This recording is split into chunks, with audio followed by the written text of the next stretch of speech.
You don't remember your loved ones. You don't remember who they are. That's typical. That you just start to lose your mind. You are literally losing your mind. And my grandmother had Alzheimer's. We have Alzheimer's in our family. There's a gene that puts you at very high risk for Alzheimer's, which we have in my family on my mother's side. And I watched that in my grandmother. She would sit in the living room when she lived with us and just kind of mumble and would remember things from her past, the older memories, which are more solidly, they're more connections for your young memories are still are the last things to go. And it's mainly cortical. It's mainly memories. You still have your bodily functions, as Max was saying. So what happens typically is these people start to wander. These are the silver alerts you see on the New Jersey Turnpike, or people who are driving their cars. They're able to do things, but they wander. You know, my grandfather, Jeff's dad, he had dementia, but clearly was related, because I remember one day he just took off. Right, I was taking care of him. He started to get dementia, and he started to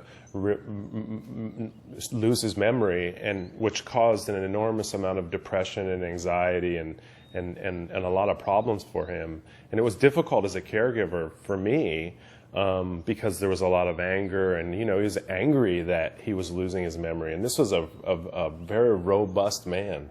That had a very deep and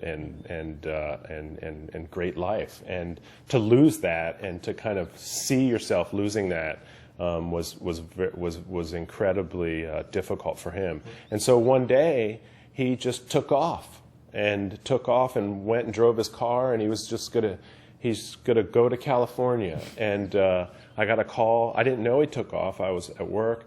And I got a call from the police station, and that they had my grandfather. And what had happened was he was driving, and he had a flat tire, and he just wasn't going to stop. He was not going to stop until he got to California. And this was in Colorado. And all the rubber he was driving, all the rubber had gone off the car. He was on the rim, gigantic thing of sparks going out the end. And car, obviously the police wanted to know what was going on. So they took him, and the police were all really nice about it. It was all very difficult. But when I picked him up, again, he was really angry. He couldn't believe the police had picked him up, and it was very, very difficult. So we have a first-hand experience with this. And I remember when we were, when I was at Princeton working on the bench, and we were all thinking about this target, and we were thinking about developing therapeutics for it, and really almost from a selfish point of view, because we all really did not want to get Alzheimer's disease. We didn't want to be in that situation ourselves.